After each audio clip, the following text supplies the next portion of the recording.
Vote दीजिएगा जाति पाति के नाम पे, आपको इन्वेस्टमेंट कोका कोला का चाहिए। जैसे पवन सिंह के चलते बीजेपी को हानियां हुई, वैसे समीकरण लोकसभा जैसे समीकरण अगर इस विधानसभा में उस समीकरण को सुधारा नहीं गया तो फिर से जो है बीजेपी को हानि हो सकती है पवन सिंह के चलते। मोदी सरकार बिहार के बारे में सोचती तो है। अभी हम बात करेंगे 2004 की। आरा से पियरो जो कि 40 किलोमीटर का स्ट्रेच है, ये मतलब आधे घंटे का जो है डिस्टेंस है। आज से कुछ दिनों पहले जब भाजपा की सरकार नहीं हुआ करती थी, तब जो है यहाँ से पियरो, हमारे प्रधानमंत्री श्री नरेंद्र मोदी जी का बिहार में लगातार एक के बाद एक दो धड़ाधड़ रैलियां होती हैं। पहले विक्रमगंज और फिर अब ये सिवान। पूरे बीजेपी में ये एक अकेला व्यक्ति है जिसको ये पता है, जिसको ये समझ है, जिसको ये आभास है कि इस बार 2025 का बिहार विधानसभा चुनाव उतना आसान तो नहीं है। तो इस पर चर्चा करेंगे। बहरहाल मेरा प्रणाम स्वीकार करिएगा। मैं रवि सिंह और मैं आपसे जुड़ चुका हूं भोजपुर जागरण पे। मनीष कश्यप जैसे इंसान को, मनीष कश्यप जैसे व्यक्ति को अगर हिंदुस्तान जैसी बड़ी समाचार कंपनियां छापने लगे तो भाई साहब कुछ ना कुछ अचीवमेंट तो है। मनीष कश्यप जो कि जन स्वराज पार्टी की ओर जा चुके हैं, इस बार बीजेपी के नंबर्स में फर्क तो पड़वा ही सकते हैं। और इससे भी बड़ी जो बात है वो पवन सिंह को लेके है। पवन सिंह जो कि सवर्ण समाज पे जिनका पकड़ अच्छा है, वैसे तो उनका पकड़ सवर्ण समाज पे और युवाओं पे भी बहुत ज़्यादा है। वो युवा किसी भी समाज से हो सकते हैं।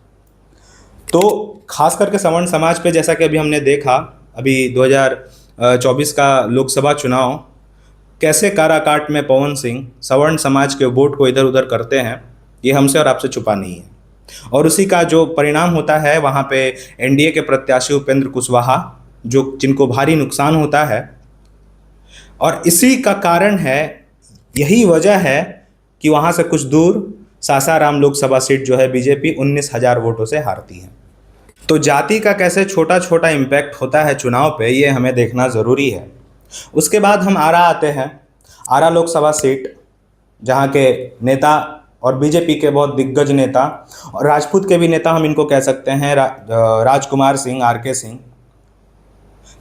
कैसे, जबकि आरा एक राजपूत बाहुल्य इलाका है, यहाँ पे जो है राजपूतों और सवर्ण का वोट बहुत ज़्यादा है, फिर भी आरके सिंह यहाँ से हारते हैं बीजेपी से होने के बाद भी।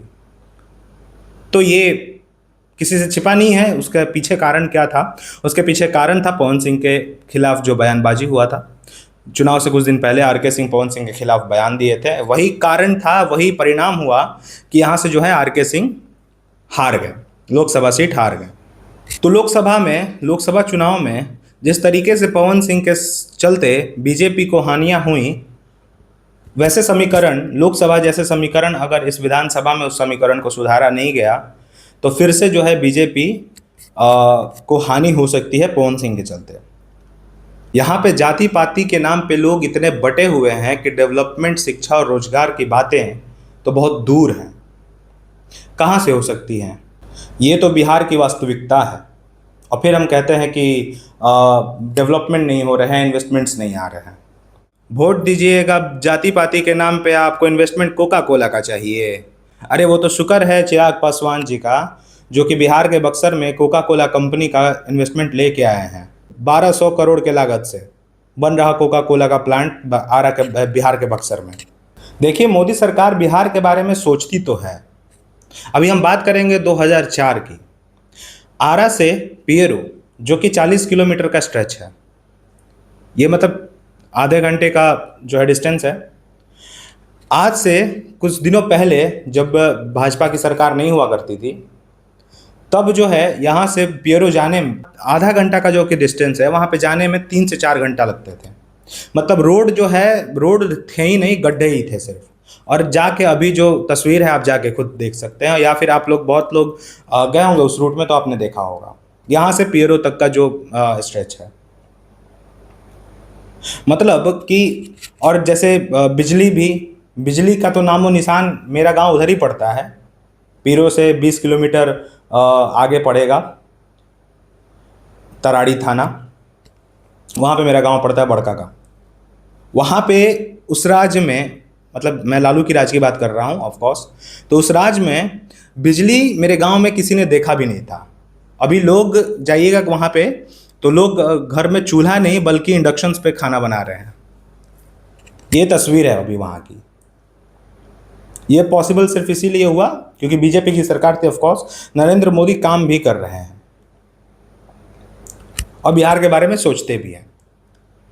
नल जल योजना, हर घर नल योजना, हर घर पानी योजना, ये जो 7 निश्चय में ये सारी योजनाएं थी, इस वजह से पीने का पानी तक गांव गांव में शुद्ध पहुंच पा रहा है। तो ये सब जो हैं किए कराए ये भाजपा के ही हैं और नीतीश कुमार के ही हैं, मतलब अच्छे काम भी हैं। ये है वास्तविकता हमारे बिहार की। जब तक हम जाति पाति और धर्म के नाम पे बटे रहेंगे तब तक डेवलपमेंट करने का जो है हक हमको नहीं है। हम डेवलपमेंट के लिए बोल भी नहीं सकते, सोच भी नहीं सकते। उसके लिए सबसे पहले जो है सरकार अस्थाई चाहिए और एक पावरफुल सरकार की ज़रूरत है। मेरे ख्याल से इशारा आप लोग समझ गए होंगे। और अगर ये वीडियो अच्छा लगा तो इस चैनल को ज़रूर फॉलो कर दीजिएगा और इस वीडियो को ज़रूर लाइक कर दीजिएगा। मिलेंगे फिर अगले किसी नए टॉपिक पे, तब तक के लिए जय हिंद, जय भारत।